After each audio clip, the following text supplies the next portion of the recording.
My name is Michael Moore. I graduated the ACC RTF program in 2014, and I currently work for KVUE TV in Austin, Texas. Working at KVUE is challenging. Every day is a different kind of day.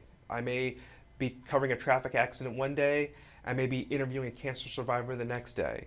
I'm also working on a piece that's going to appear on October 26th called Selling Girls. We're talking about sex trafficking. It was a moving experience for me. We go into the refuge, which is a secret location that's being built. I could not shoot any landmarks, so I didn't want to shoot any of the workers. I didn't want to shoot the license plates of their cars. Anything that could identify, that somebody could use to identify them. The main person we interviewed there, she was fine to go on camera and be seen on camera. And she wanted to be seen on camera. It was an emotional interview. Because I also interviewed Austin PD, their undercover unit, about sex trafficking, what they're seeing on their end.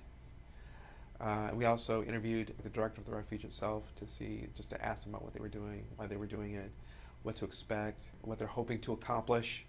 Women who are able to escape sex traffickers, young girls, are able to go to this location and get their lives back. And it's secretive because they don't want the traffickers to find out where they're at. Instead of just like sending them to a halfway house or something else like that, there are people there who will live there. I guess you could almost call them like den mothers who will live there and stay there, where they can just be with them, monitored a little bit. And there's a location in another building where they can kind of be a little bit more on their own. And that's what those girls who are about to transition out back into the real world, so to speak, back into society. Because there's a long way to go. They get an education there to catch them up to where they should be at. They'll have teachers, there'll be psychiatrists on hand, staff there. They will be able to be there and to show these girls, kind of help them along the way, find themselves, find out where they need to be, and get them to where they need to be, where they can rejoin society. And if it's successful, they can build more facilities.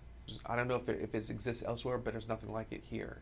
For that story, I wanted to make sure everything was as good as I could. I got a chance to work with more lighting in different ways, in different situations, whether it be creating slightly more dramatic lighting or more neutral, interview neutral lighting, using multiple cameras, because we would use the X1 on both the interviewer and the subject. We also used a GoPro to do two-shot of them both, so we could have that to edit back and forth with as we went. And I also used a DSLR, so I could get up close to the subject, so I could capture the more emotional moments. I used many different kinds of cameras with lighting setup to get everything, but we got it. The segment is called Selling Girls. Actually, all the Tegna stations are taking part in it, all of our sister stations. And so our part is, I believe, part 3 or part 4. And that's just about what's being done to help these girls. And the refuge is a thing that we're focusing on.